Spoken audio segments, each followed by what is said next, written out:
અમદાવાદમાં એક ગરીબ પિતા રમેશભાઈ અને તેમની દીકરી સંધ્યા સાથે રહેતા હતા. દીકરીની માતાનું નિધન એના બાળપણમાં જ થયું હતું. માતાનું નિધન થવાથી ઘરમાં ઉદાસી હતી. ગરીબાઈથી પીડાઈ રહેલા રમેશભાઈ એ મંજૂરી કરી દીકરીને ભણાવી હતી. દીકરી નાની હતી, તેથી કંઈક ને કંઈક જીદ કરતી હતી. પિતા દીકરી માટે બધું જ લાવી દેતા. દીકરીને ભણાવવામાં પણ એટલું જ ધ્યાન આપતા હતા. સંધ્યાને કહેતા, બેટા, આ વખતે તું સ્કૂલમાં સારા માર્ક લાવીશ તો હું તને હોટલમાં જમવા લઈ જઈશ. પરીક્ષામાં ખૂબ સારા માર્કે સંધ્યા પાસ થઈ. પછી એ વાયદાનો સમય આવ્યો. રમેશભાઈ પાસે એટલા બધા પૈસા નહોતા કે બંને હોટેલમાં જઈને જમી શકે, પરંતુ રમેશભાઈ પાસે થોડાક પૈસા હતા, તેથી દીકરીને મોંઘી હોટેલમાં જમવા લઈ જાય છે. રમેશભાઈના શરીર પર ફાટેલા વસ્ત્રો હતા અને દીકરી શાળાના યુનિફોર્મમાં હતી. અંદર પહોંચી હોટેલમાં બેઠા કે તરત વેટર ઓર્ડર લેવા આવ્યો. રમેશભાઈએ વેટરને કહ્યું કે મારી દીકરી માટે એક પ્લેટ પાવભાજી લઈ આવો. વેટરે કહ્યું, સર, તમારા માટે શું લાવું?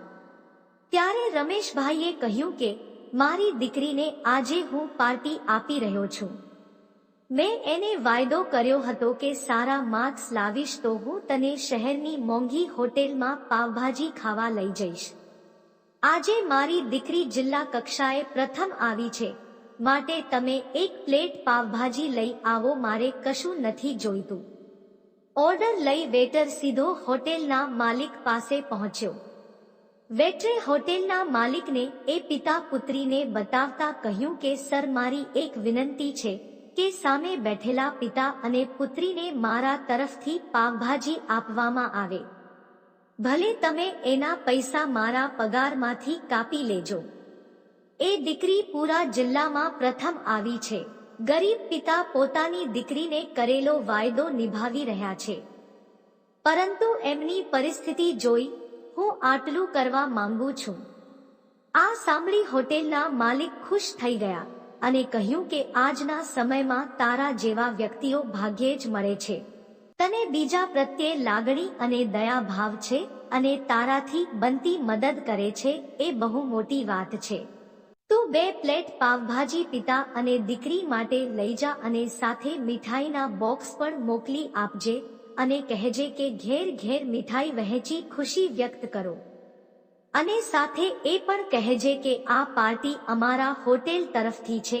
આપણી દીકરી જિલ્લામાં પ્રથમ આવી છે. વેટર ખુશ થઈને 2 પ્લેટ પાવભાજીનો ઓર્ડર લઈને ટેબલ પર પહોંચ્યો. 2 પ્લેટ જોઈને એ દીકરીના પિતા તરત બોલ્યા કે મેં તો 1 પ્લેટ પાવભાજી જ ઓર્ડર કરી હતી. વેટરે જવાબ આપતા કહ્યું કે સર, જરાય ચિંતા ના કરશો. આ 2 પ્લેટ પાવભાજી, મીઠાઈના બોક્સ બધું જ અમારા હોટેલ તરફથી છે. આપણા શહેરની દીકરી જિલ્લામાં પ્રથમ આવી છે, માટે આ પાર્ટી અમારા તરફથી બિલકુલ ફ્રી છે. અને આ મીઠાઈ વહેંચી તમે મળેલી ખુશીની ઉજવણી કરો. આ બધું જોઈ પિતા અને પુત્રી ઘણા ખુશ થયા. આ વાતને ઘણા વર્ષો વીતી ગયા. એ સંધ્યાની તૈયારી કરી કલેક્ટર બની ચૂકી હતી. સંજોગ એવા બન્યા કે એ જ શહેરમાં તે કલેક્ટર બની. એ દીકરીને એ હોટેલ યાદ હતું. એણે ફોન કરીને જણાવ્યું કે હું ત્યાં જમવા આવવાની છું. કલેક્ટર મેડમ આવવાના છે. એ સાંભળી હોટેલના માલિકે આખી હોટેલને સુવ્યવસ્થિત કરાવી શણગારી દીધી. આખા શહેરમાં વાત ફેલાઈ ગઈ અને બધા જોવા આવી ગયા. કલેક્ટર મેડમ એમના પિતા સાથે હોટેલમાં પહોંચ્યા, પરંતુ હોટેલના માલિક એમને ઓળખી ન શક્યા. ટેબલ પર બેઠા બાદ કલેક્ટર મેડમના પિતા બોલ્યા કે અમે એ જ પિતા અને પુત્રી છે જેઓને તમે વર્ષો પહેલા જિલ્લામાં પ્રથમ આવવાની ખુશીમાં હોટેલ તરફથી પાર્ટી આપી હતી, અને આજે અમારા પિતા પુત્રી તરફથી આખી હોટેલ અને એના સ્ટાફને અમારા તરફથી પાર્ટી આપવામાં આવશે. તમે એક ગરીબ પિતાની મજબૂરી સમજી અને દીકરીની ખુશી માટે આટલું કર્યું, એના માટે તમારો ઘણો આભાર માનું છું.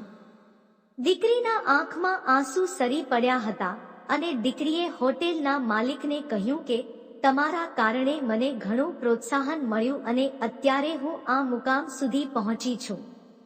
તમારા જેવા દયાળુ અને લાગણીશીલ માણસોની આ દુનિયાને જરૂર છે. અત્યારના સમયમાં ગરીબોને મદદ કોઈ નથી કરતું, પરંતુ મજાક ઘણા કરી જતા હોય છે.